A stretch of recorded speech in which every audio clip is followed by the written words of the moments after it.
Welcome to the Museum of Modern Art. Here we are on the third floor in front of Louise Bourgeois, an unfolding portrait. My name is Sewon Kang, and I'm the curatorial assistant helping Debbie Y to curate the show. Louise Bourgeois was a French-born American artist. She was first trained as a painter and a printmaker, and she only started to make sculpture in the 30s and 40s when she moved to New York with her American husband, the well-regarded art historian Robert Goldwater. She was just enamored with the skyscrapers of New York. She was just thrilled by their verticality, that they were monuments to human achievement was really exciting to her. And so she started to make these very anthropomorphized works that hearkened to the skyscrapers that were all around her. Louise Bourgeois was most well known for her sculptures, her large-scale spiders and cells. But with this exhibition, we're trying to show a lesser-known part of her practice, which is the prints and the books. But first, a drawing from the 40s. This is called Saint Sebastian, and you can see it's a similar feel as the totems you saw in the other room. Saint Sebastian was an early Christian martyr and saint, and in the Renaissance, he started to be depicted as this perfect young man being impaled with arrows. And in this moment of maybe his death, he's in incredible pain. You see he's sort of like in this agony and this ecstasy. He's just perishing. He's been taken up as a subject by a lot of different artists because of this sort of non-normative depiction of desire and death. But Louise Bourgeois in particular was interested in it as a depiction of pain. And so she called this Saint Sebastian because she wanted to feminize this very famous art historical trope. This is the same subject, Saint Sebastian, that she did in the 90s. So you see here that the figures come back into the work with exaggerated features, so you don't have any doubts that it's a woman version of the saint, and it's done in the printmaking technique dry point. And what's particularly fun and interesting about printmaking is that you can see how an artist's imagination unfolds. That's where the title of the exhibition comes from, actually. It was a very generative medium for her in this way. She loved working on the same image again and again, and so each one became a different exploration of the same topic. She likened the arrows to antagonisms, to criticisms that she received, and that's where this angry cat face comes out. It's sort of her mask, her protection. So this wall is all working proofs, and then the final products are over here. So these are two versions of the same image that Louise ended up editioning.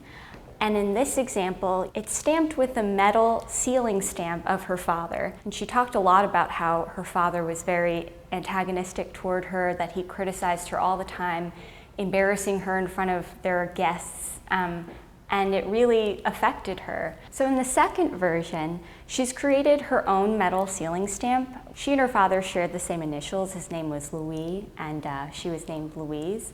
Actually, they were expecting a son, and her mom named her Louise because she wanted to endear the child, who wasn't a boy, to her father. But in contrast to her father's metal sealing stamp, which is very hard to read, this calligraphic LB, Louise's is much more geometric, much more legible.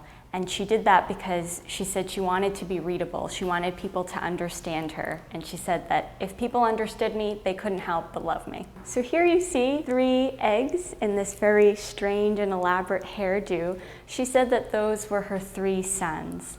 And of course, she made this in the 90s. Her sons were very much grown, and yet she was looking to protect them from the criticisms that she received herself. And in this very large version you see here, you see that she's failed. She loses her head because she can't withstand all of the pain of the antagonisms.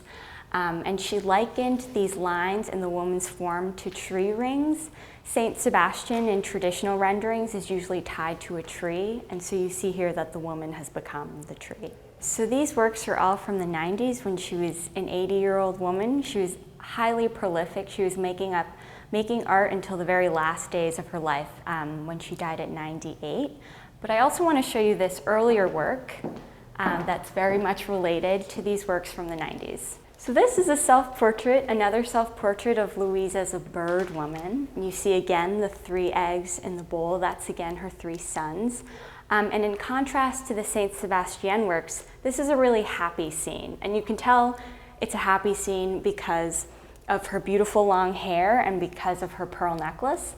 Those were recurring motifs in her life. And so you can see she's in a very good mood in this image. But she described it in a way that reminds you of her pain, and that the subject of pain was the business she was in. That's what she said. She said that she's ready to protect her eggs, but if she needs to, she can also take flight. If she needs to get away, she can make a getaway. So since I've only been able to show you a small portion of the works in the exhibition, I hope you'll come into the museum to see it yourself. And please check out Louise Bourgeois, The Complete Prints and Books, which is the online catalog of all of her works in the medium. And we hope you'll check out the YouTube channel to learn more about Louise Bourgeois and other happenings at the museum.